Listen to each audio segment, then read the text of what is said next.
आज की वीडियो में भी मुकाबला बहुत सख्त होने जा रहा है। आज मुकाबला होने जा रहा है जी Galiyat versus THA defence Karachi का।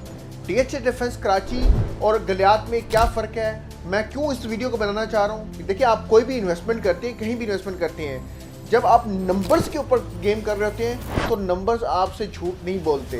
इंसान कुछ चीज़ों को ऊपर नीचे कर जाता है, लेकिन नंबर्स को ऊपर नीचे नहीं कर सकता, क्योंकि नंबर्स हक़ाइक़ की बयान करते हैं। आप इन्वेस्टमेंट के बारे में सोच रहे हैं, तब भी सोचने से पहले भी कि आपने किस बारे में सोचना है, उससे पहले भी आपने ट्रेंड्स को चेक करना है। जब आप ट्रेंड्स को चेक करते हैं तो ट्रेंड्स आपको बता रहे होते हैं कि आपका जो सोचना बनता भी है या नहीं। आज की हम जो बात करने लगे हैं वो रेंटल वैल्यू के ऊपर करने लगे हैं। देखिए, आप कहीं भी इन्वेस्टमेंट करते हैं, दो ही चीज़ें मिलती हैं आपको इन्वेस्टमेंट करने पर। एक है आरओआई, दूसरा है आपको capital appreciation. Capital appreciation long time में मिलता है, आरओआई आपको फौरी मिलना शुरू हो जाता है। अब आरओआई से जजमेंट होती है कि इस प्रॉपर्टी की जो वर्थ है वो क्या है, लेकिन उन सब चीज़ों से पहले ट्रेंड्स को देखना बहुत ज़रूरी होता है। अब स्क्रीन पर आपको नज़र आ रहा होगा टीएचए डिफेंस कराची की इस टाइम ट्रेंड्स क्या चल रहे हैं रेंटल वैल्यू के हिसाब से, हाउसिंग के लिहाज से। यहाँ पर जो इस टाइम सिचुएशन है वो ये है कि 16.50% या 16.67% जो है आपको रेंटल ग्रोथ मिल रही है दिसंबर के अंदर। यानी कि आप जब दिसंबर के अंदर है तो नवंबर से इसकी जो आगे दिसंबर में आया तो इसकी ग्रोथ जो है वो इतनी इंक्रीज़ हुई है। फैसला अब आपने करना है, जो मैं अगली स्क्रीन की तरफ लेके जा रहा हूँ।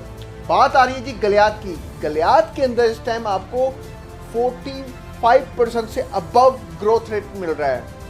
ये है नंबर्स, ये है ट्रेंड्स, इनको आपने जज करना है। अब आप फैसला करेंगे कि आपने इन्वेस्टमेंट कराची के डिफेंस में करनी है या गलियात में करनी है।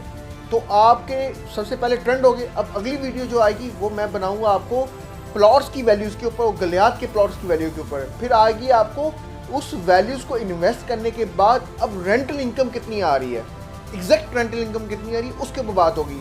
लेकिन आपको एजुकेट करने का पर्पज़ और लास्ट 6-7 मंथ से एफर्ट करने का पर्पज़ एक ही है कि आप एजुकेट हो।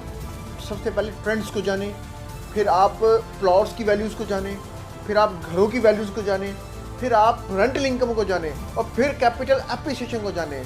फिर आपकी इन्वेस्टमेंट होगी कंप्लीट। फैसला अभी भी आपके हाथ में है।